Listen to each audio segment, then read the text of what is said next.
Hi everyone! On my last video I asked if you would like to see a cat eye using stencils, so this week I've teamed up with Beth Bender Beauty to bring you a cat eye using their stencils and some of their makeup.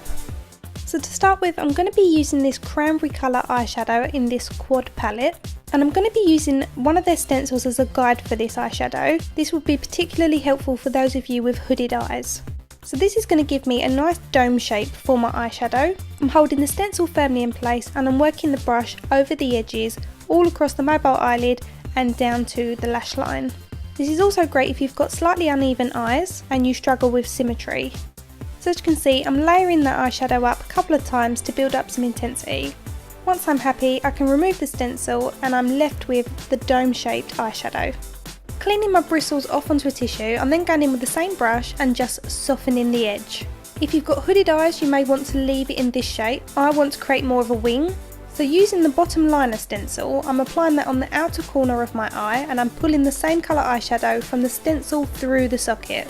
This is going to be our transition colour. Then using the brush, we just want to soften through the socket to make sure there's no harsh edges. Next I'm taking the darkest shade in the quad, and this one is a charcoal black with flecks of glitter.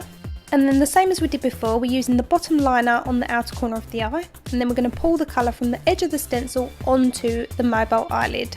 Then once I remove the stencil, we're left with a nice crisp line. If you've got very hooded eyelids, you may find that this is enough and you don't need to do the cat eye, but if like me you're a massive fan of it, then this stencil will be your new best friend.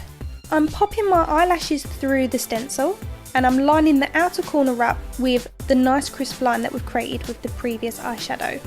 Then using the same brush we've used the whole way through, I'm dipping that into the charcoal black eyeshadow and I'm using a pressing motion to place the colour through the stencil. It's key to do this in pressing motions because you don't want to push the colour underneath the stencil or else you'll ruin the shape. We're looking to create a nice crisp cat eye, and by patting the colour on we're going to achieve this. Don't be concerned if the stencil doesn't go right to the inner corner of your eye, because you can remove the stencil and then replace it while the eye's open and get that inner corner. Going back to that bottom liner stencil, I'm lining it underneath my lower lashes, so I'm making sure it connects with the outer corner of the wing and then pulling it 2/3 of the way across my lower lash line. This little kit also includes a black long wear gel liner, and I'm using their small detailer brush on the flat side to pull that along my waterline. This brush is really good at helping you get a nice point at the inner corner of the eye. I'm also going to tightline using that liner. Then it's time to just apply some mascara to your top and bottom lashes. You can also apply a pair of false eyelashes if you like. So I didn't want to go any further before showing you how it can look solely with eyeshadow, ideal for those of you who prefer a softer look. If you do want to create the cat eye using the gel liner, then this is a great way to learn because you've already got the guide in place on your eyelid because we've used the stencil and the eyeshadow. So all you need to do now is trace over the line. It's very simple and it's a great way to perfect your skills of doing eyeliner. If you find you don't have a very steady hand, you can always place the stencil back over the eyelid and then just apply the gel liner through the stencil.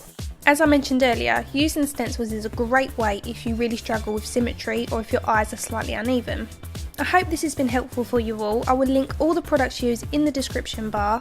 If you've got any questions, please leave them in the comments section below and I will get back to you. Please take the time to give my video a thumbs up if you have liked it, and if you've got any suggestions, please let me know below. If you haven't done already, then please subscribe. You can click the subscribe button now. And if you've missed my previous tutorials, you can click on either of these and it will take you to those now. Don't forget you can also follow me on Facebook, Twitter and Instagram.